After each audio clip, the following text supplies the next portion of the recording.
குழந்தைங்களுக்கு note book fees கட்ட வந்தோம். நாங்கள் வந்தது நோட் புக் ஃபீஸ் கட்டுறதுக்கு. நோட் புக் ஃபீஸ் எவ்வளோ?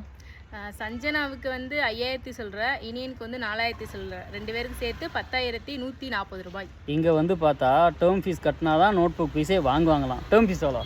Term fees Sanjana 5th standard எவ்வளவு 11,000 சொல்கிற, இனியன் யூகேஜி 10,000 சொல்கிற, டோட்டல் 21,240 ரூபாய் மட்டுமே. டேர்ம் ஃபீஸ் கட்டினா தான் நோட் புக் ஃபீஸ் வாங்குவாங்களாம். நோட் புக் ஃபீஸ் கட்டினா தான் நோட் புக் கொடுப்பாங்களாம். இன்னும் ஸ்கூலே ஓப்பன் பண்ணலை. நோட் புக் வாங்கினா தான் ஸ்கூல் ஓப்பன் பண்ணி வரும்போது நோட் புக்லாம் பிள்ளைங்களுக்கு கொடுத்து விட முடியும் ப்ராப்பராக அந்த அட்டையெல்லாம் போட்டு. இப்போ என்ன பண்ணுறது? கட்டலை, வந்துட்டேன். என்ன இப்படி சலிச்சுக்கிறிய? பெரிய யூடியூபர் எரிச்ச மயிரை கலப்பாதிரியே, டென்ஷன் ஆக்கிக்கிட்டு. எவ்வளவோ கவர்மெண்ட் ஸ்கூலில் இருக்குது, கவர்மெண்ட் ஸ்கூலில் சேர்த்து விடுங்களே. தனியாரில் சேர்த்து விட்டா அவங்க என்ன சொல்கிறாங்களோ என்ன கேட்குறாங்களோ நம்ம கொடுத்து தான் ஆகணும். பிள்ளைங்க படிக்குதுகள்ல.